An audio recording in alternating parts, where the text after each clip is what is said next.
La grande cérémonie d'Apple avait lieu aujourd'hui. On attendait des nouveaux modèles d'iPhone, d'iPad, ainsi qu'un nouveau Apple TV.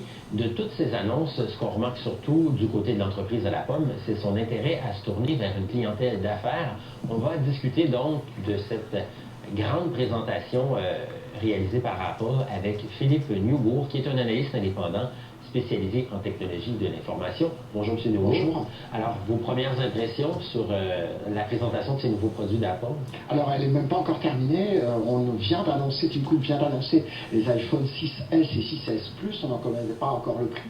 Il n'y a pas de révolution sur cette partie iPhone. Ça va être une nouvelle couleur. Si vous voulez offrir un iPhone rose doré pour Noël, vous pourrez le faire.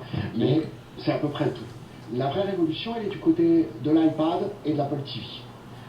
Et là, il y a véritablement, surtout du côté de l'iPad Pro, on a ajouté un stylet avec le iPad, c'est ça? Oui. Alors, l'iPad Pro, si on résume en quelques mots, c'est un grand écran de la taille d'un MacBook. Donc, le MacBook 13 pouces, l'iPad Pro va faire 12,9 pouces. Il y a à peu près la même chose. C'est le prix d'un ordinateur portable. Avec le clavier et le stylet, ça va coûter 1350 $ US. Donc, c'est le prix d'un ordinateur portable. Et la cible, c'est clairement les professionnels. Il s'appelle Pro. Et il y avait autour de la table, si on peut dire, IBM, Cisco et Microsoft qui est monté sur scène pour présenter Microsoft Office sur iPad Pro. Et donc ça, c'est véritablement le signe que Apple enfin s'intéresse au marché des professionnels et qu'ils ont véritablement l'intérêt à y aller en mettant beaucoup d'énergie. Et jusqu'à maintenant, est-ce qu'on avait accès à Office sur une tablette traditionnelle? Oui. On avait accès à Office, mais on n'avait pas un clavier aussi intéressant. Il faut se rappeler que Steve Jobs voulait que tout soit tactile. Il ne voulait pas de stylet, il n'aimait pas les claviers. Steve Jobs, on est passé à une autre ère, et aujourd'hui avec Tim Cook, on va avoir cet Apple Pencil qui va permettre de dessiner. Il est extrêmement puissant, on peut, comme à l'encre, on va pouvoir dessiner des traits fins, des traits épais. On va pouvoir véritablement travailler avec la tablette, faire de la conception assistée par un ordinateur, par exemple pour l'industrie. On va avoir des logiciels dans ce domaine-là. Faire de la création graphique. Adobe était également présent pour présenter Photoshop sur iPad Pro. OK. Donc, on se rapproche un peu quand même d'une clientèle qui a toujours été un peu desservie par Apple, celle des gens, des graphistes, des artistes, un peu, des gens dans la sphère des communications. Et vous en pensez quoi, vous, de l'ajout de ce stylet et de ce clavier qu'on ne retrouvait pas chez Apple? Alors, je pense qu'en particulier, le clavier, c'est indispensable si vous voulez aller vers le marché des professionnels. La vraie question, ça va être, est-ce que les professionnels vont garder un ordinateur portable de type MacBook ou de type PC équivalent, ou est-ce qu'ils vont migrer vers un iPad Pro ou équivalent? Ça veut peut-être dire que Apple est en train de cannibaliser sa propre gamme. Le MacBook Air, c'est à peu près la même chose qu'un iPad Pro.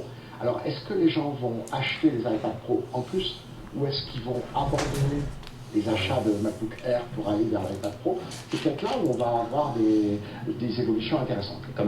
Pensez-vous qu'on commence à se dire peut-être chez Apple, puis peut-être chez d'autres fabricants, que les consommateurs vont commencer à délaisser l'ordinateur personnel pour se concentrer uniquement sur la tablette pour l'ensemble de leurs besoins?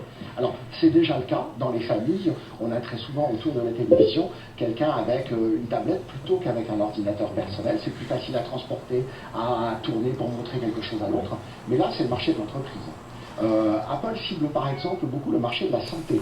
On a vu aujourd'hui dans la présentation plusieurs applications qui vont permettre à un technologue en imagerie médicale d'envoyer les radios directement sur l'iPad Pro du médecin qui va pouvoir les visualiser. On a l'Apple Watch qui présente également des applications orientées santé pour pouvoir faire du monitoring à distance. Donc beaucoup de choses autour de la santé. Okay, donc un segment qu'on veut développer là finalement. Oui, et pour Apple TV, qu'est-ce qu'on a annoncé? Alors pour Apple TV, on annonce quelque chose qui voudrait remplacer l'ensemble du système de divertissement. Donc on va pouvoir regarder la télévision, regarder des films, les louer au travers bien sûr du système Apple TV, mais également télécharger des applications et faire du shopping en ligne. On va pouvoir magasiner directement à partir de sa télévision. Donc là, c'est intéressant. L'Apple TV ne va pas coûter très cher, à partir de 149 $ US, mais par contre, j'imagine qu'on va acheter les applications. Et là, il va y avoir, un peu comme avec l'iPhone, un nouveau marché. Et là seront les sources de revenus. Et j'ai un collègue ici qui me disait que sur la tablette, on a oublié d'en parler, il serait possible de jouer à des jeux également, puis de les transférer par Apple TV sur notre télévision. Tout à fait. L'ensemble des systèmes sont interconnectés. On l'a vu avec des démonstrations de l'iPhone sur lequel on peut jouer, de la tablette et de l'Apple TV qui comprend une télécommande qui sert également de manette de jeu. Et c'est porteur, ça, vous pensez?